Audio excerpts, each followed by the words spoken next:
Welcome, and thank you for joining for another whiskey review. Today, we're going back to one of our favorite blenders, Dustin and Keith, Compass Box, the Celestial. Celestial? Celestial. Sorry about that. I haven't looked at the stars quite some time. Goofy box. You got to take this little sleeve off, Dustin, to get to it, because it opens up on the side. Let's do that for some reason. It's not my favorite packaging from them by any means. Not my favorite packaging by any means. And as I mentioned before, got a good friend Keith from the Multi-Man Cave over here. Keith, full beard. Looking good. Looking nice and long. All right, this one comes in, Dustin. Over there, buddy. What percent ABV? This one's just over 50, Mike. So, as you guys know, Compass Box, 46 if it's malt. They go a little over 50 anytime it's a blend. So this is a blended malt. This is a blended whiskey. So it has both malt and grain. This whole series is Mike is aggressively pouring here. This whole series is kind of like some Lost Distillery stuff going on. It's more the speed that he was pouring. I was like, geez. He doesn't. Anyway. Gotta get rolling. So what makes this one interesting, guys, is it's got Port Dundas and a couple of other grains. One of the grains is one of the closed distilleries. Who cares, really? This has... I do.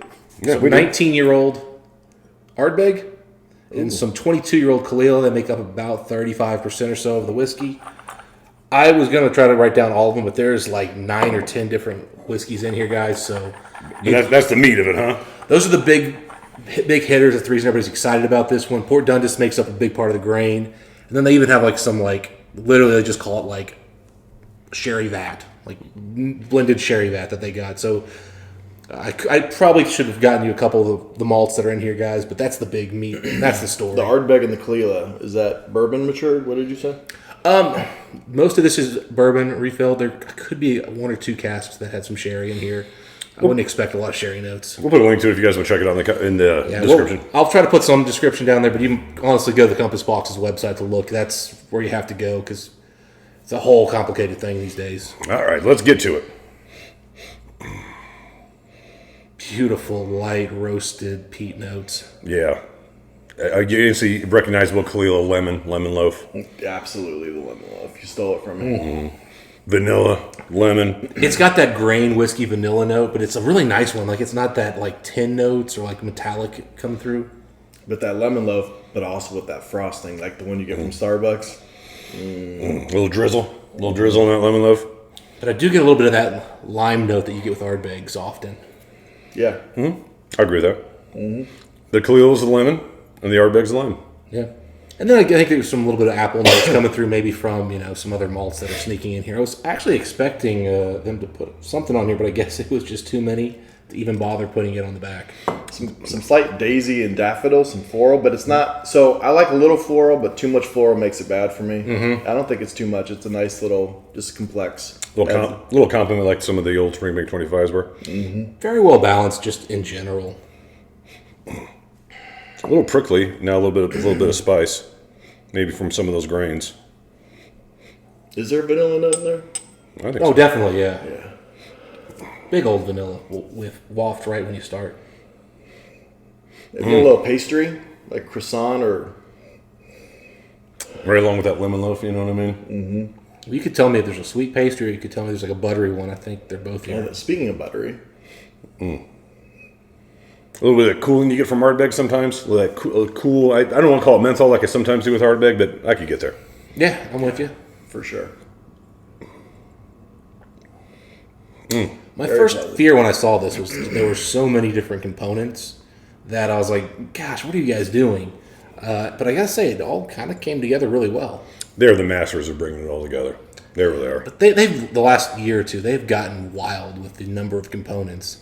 And they're using blends of blends. They're like, oh yeah, we made this 10 years ago. We've still got a couple gallons of it. We're going to throw that in this one. Hey, that can sometimes be good. Remember this year's the Ford Cartridge? Cast favorites. Yeah. They didn't do anything different. They just aged a little bit longer, put it together. So obviously, especially when they first started doing their thing, Compass Box is truly special, doing things the right way. I got to meet John Glazer at a tasting event, and he was the nicest guy that took time to talk to anybody. Yeah. But I feel like I haven't heard as much about him the last 2-3 years. Have they been bottling some younger stuff to where they're not getting as many hitters? First off, he's retired. Yeah, he's out of the industry for now. Yes. So who's running Compass Box now? They actually had brought in somebody else as the master blender before he left. You can tell I've been out of the whiskey scene for a little bit. Yeah, so now this is not actually, this is the lead whiskey maker, James Saxon, who did this one, but I believe it's actually, they've got a woman who has been, I think is now running it, and she's been a part of a lot of their blends over the last couple of years. She's the one that's picking them? Assisting. Well, no, she was the one who did the blending. Even the last couple of years of John, he wasn't the one blending, it was her.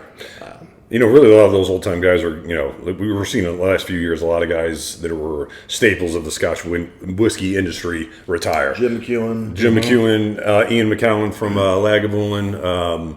Guy from Balvenie. Yeah, Dave Stewart, yeah. And they did that 50-year-old. Isn't Dave still just kind of like hanging around, though? Like, I'm sure he is. I feel like I still see his name on new bottles coming out, so I think he's still hanging out. Yeah, but they're passing the torch to the new generation, for sure. Yeah, but I will say, and with John kind of coming out of there, they really have gotten aggressive in blending blends and blending more blends and just putting tons of stuff in there. And Keith, to be honest with you, I've not been as big a fan. And you're right, they're not getting as old of whiskeys, and their prices have gone up because it's just getting harder to source. Before it was really good whiskey at a great price. Now it's pretty good whiskey at a very reasonable today's market price. I feel like they've kind of become on the high end in general. I mean, this right here we're getting ready to get into, guys, is about a $400 bottle, just for context. All right. We haven't spent a lot of time talking about the whiskey, but we give you the broad strokes to know. A lot of lemon, a lot of lime, airy, loafy, almost sponge cake-esque, some notes. Dustin, what are you picking up on the palate?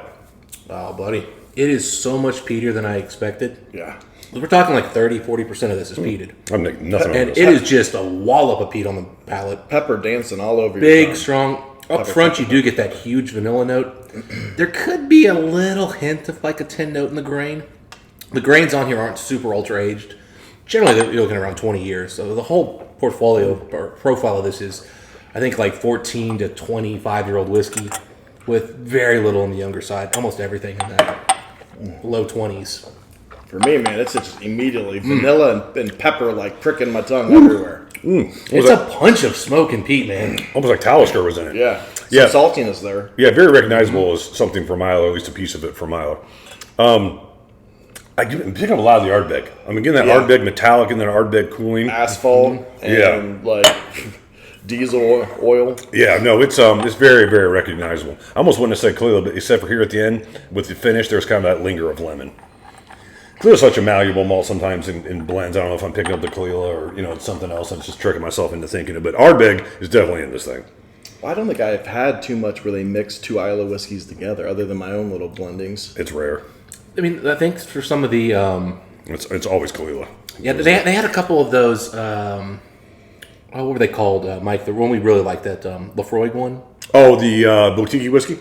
No, Compass Box. Remember they had that pink box? Yes. What is that called? I forget. They did 3 of them. So they did a series of 3 peated whiskeys. What they did, though, Keith, was they used like Kahlua, or they used Lafroig, or they used Ardbeg, and then they used Talisker as the other peated element.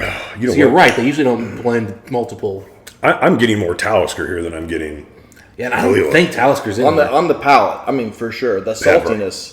And you're getting like really, and it's pretty oily too. Just salt and pepper everywhere. That 50% crushes it. I mean, it's the perfect ABV for this. Just perfect. Good mouthfeel, good viscosity. Yeah. Oily, a little bit simple though. You know what I mean? Get a little cucumber note. Ooh. I don't know if I think it's simple, Mike. It's very nuanced with lots of little things going on with all those different blends. That said, I feel like the peat punch maybe is a little too overpowering, where you forget about all that other stuff. Well, let me say this: on the palate, it is. Yes. On the nose, it's a different animal. So I've gone ahead and thrown some water in here, guys. Mm-hmm. Keith, I don't know if we had anything else to say before I jump in with the water discussion. Just, again, just crazy amounts of salt and pepper, vanilla, pastry, buttery pastries, lemon loaf, frosting. But yeah, that pepper, it's just like attacking. Oh, it hit hard. Which I do like. It's almost a little too intense, but not, I don't know. I think the grains kind of amplified it to some degree. This is one of, have you added water yet, Keith? No, I'm going to do it right now. Look for a second little taste here, because I feel like this is one of those whiskeys that amplifies itself as you kind of keep tasting it. Or don't. So with water, the smoke has gone down considerably for me on this.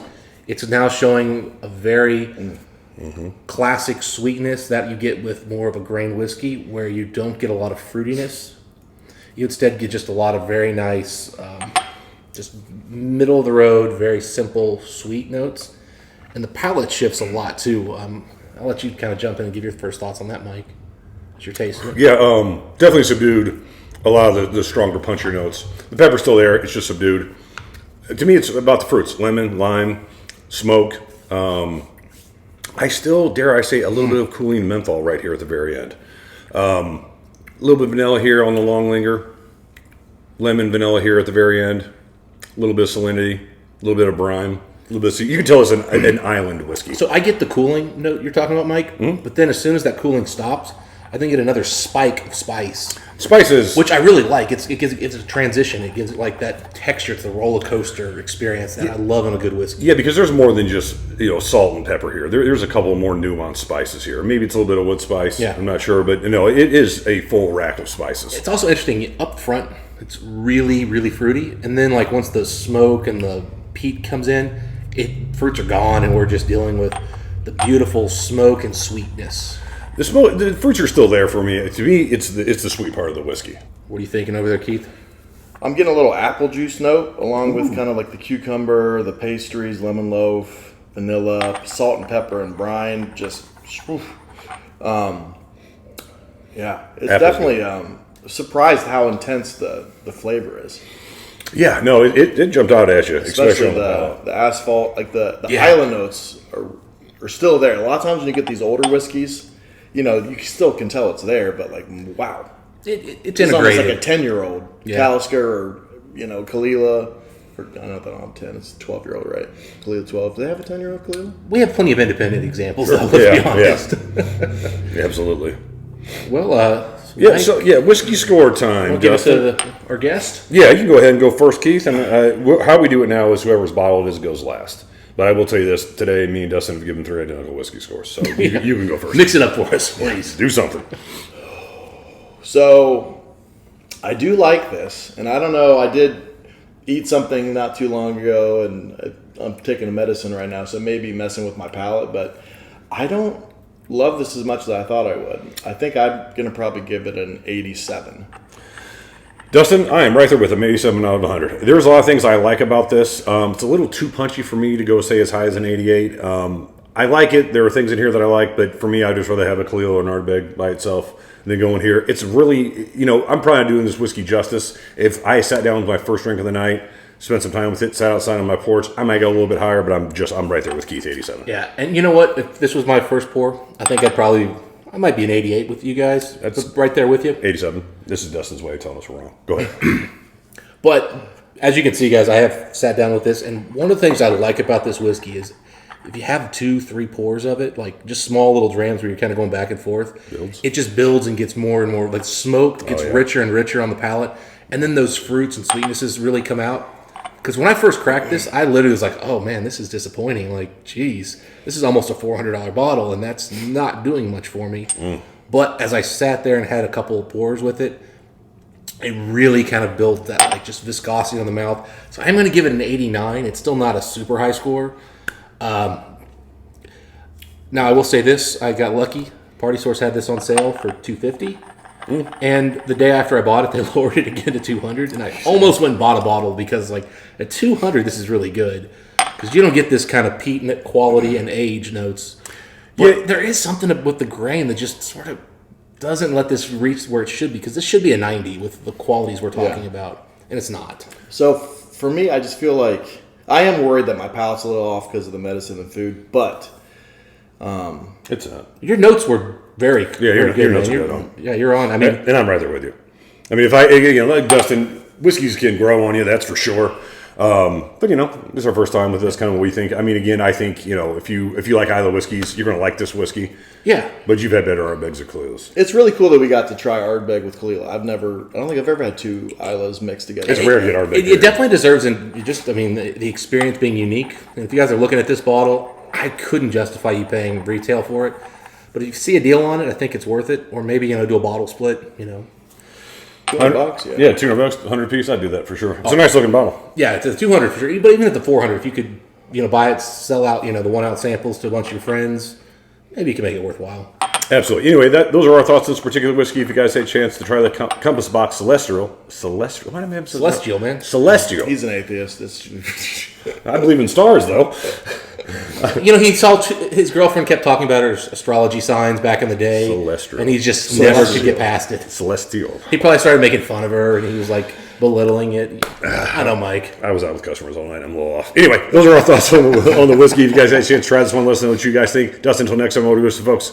Happy starry-eyed drinking. See you then.